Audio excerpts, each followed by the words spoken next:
Bienvenidas y bienvenidos. Hoy nos metemos de lleno en una historia que, bueno, resuena por siglos, la Torre de Babel, allá en el Génesis. Una historia fundamental. Tenemos un montón de material interesante. Análisis bíblicos, claro, pero también miradas desde la filosofía, la antropología, la etimología también. Incluso el arte, como la pintura de Bruegel, ¿no? Y hasta discusiones de hoy en día. Exacto. La misión es escarbar un poco, ir más allá de lo obvio. ¿Qué nos dice esta historia sobre nosotros? El lenguaje, el poder, la diversidad. Vamos a analizarla a fondo. Me parece excelente, porque la interpretación más común, esa del castigo divino por soberbia, es solo el comienzo. Hay que buscar las raíces históricas, el peso simbólico y ¿por qué?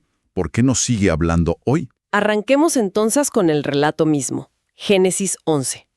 La humanidad después del diluvio, todos juntos, hablando un solo idioma. Una unidad total. Y deciden construir una ciudad y una torre altísima que llegue al cielo. Querían hacerse un nombre, ser famosos. Y ojo, clave esto, no querían ser dispersados, buscaban quedarse juntos. Y ahí, bueno, ahí interviene Dios. La lectura clásica dice que es por la hubris, el orgullo humano de querer ser como dioses. Claro, la soberbia. Es irónico, ¿no? Que Dios tenga que bajar para ver esa torre que supuestamente llegaba tan alto. Pero también, como decías, desafiaba el mandato divino de poblar la tierra.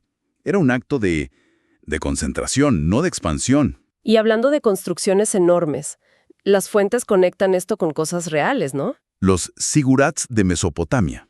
Totalmente. Esas torres templo escalonadas.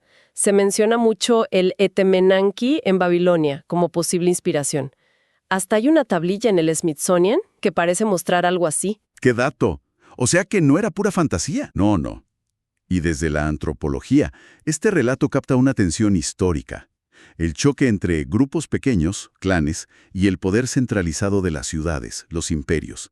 Babel es símbolo de eso, de querer construir una metrópoli. Como una crítica a esa centralización, quizás. ¿Podría ser? Pensemos en Samuel advirtiendo contra la monarquía en Israel.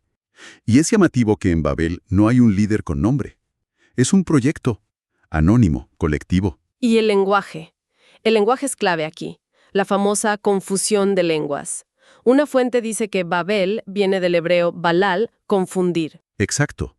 Pero hay otra idea de Hobbes que es, muy interesante. A ver. Hobbes sugiere que Babel no solo multiplicó los idiomas, cambió la naturaleza del lenguaje.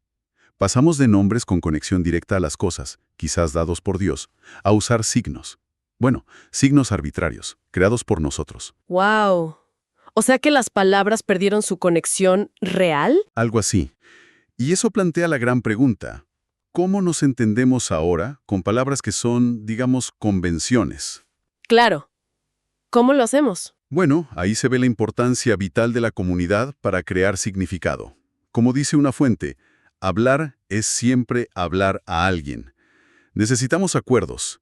El lenguaje se vuelve un pegamento social. Y de ahí viene la traducción, la interpretación. Exacto. Son el legado de Babel. Ese esfuerzo constante por entendernos.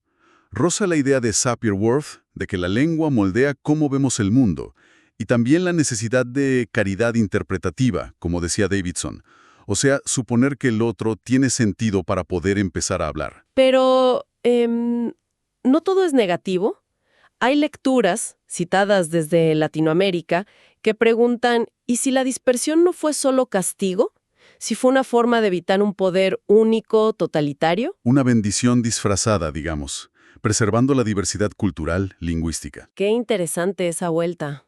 Sí, y podemos comparar Babel, la confusión, con Pentecostés, que es comprensión mutua a pesar de las lenguas distintas. Y esta fragmentación resuena hoy. Jonathan Haidt ve en Babel un espejo de nuestras redes sociales, ¿no? Que nos encierran en burbujas, en tribus que ya no comparten una verdad común. Uf, qué actual esa conexión. ¿Y la pintura de Bruegel, esa imagen? Impresionante. La Torre de Bruegel es genial porque sugiere no solo a Dios interviniendo, sino quizá un fracaso humano. De ingeniería, de organización. Como que se les fue de las manos. Podría ser. Algunos ven ecos del Coliseo, otro símbolo de ambición. La torre es casi un personaje que muestra el orgullo colectivo y su posible caída. Y esto nos lleva a la discusión de siempre. ¿Literal o metáfora? Claro, ¿pasó así tal cual o es una parábola sobre el entendimiento humano? Y creo que la riqueza está justamente ahí, en esa tensión. No hay que resolverla. Ambas lecturas, la literal para la fe y la metafórica para el análisis cultural, han convivido y han enriquecido el significado de Babel por siglos. Por eso sigue siendo relevante. Entonces, para ir cerrando, Babel es mucho más que explicar por qué hablamos distinto. Es una reflexión profunda sobre la ambición, el poder, los límites de la unidad, la comunicación y el valor de ser diversos. Totalmente de acuerdo. Y queda una pregunta flotando, ¿no? Para quien nos escucha. Si Babel nos advierte contra una unidad basada en el orgullo, en un solo nombre, ¿qué tipo de unidad sí vale la pena buscar? Y sobre todo, ¿cómo puede el lenguaje, con toda su complejidad, a veces frustrante, ayudarnos a construirla de una forma más respetuosa, más humana?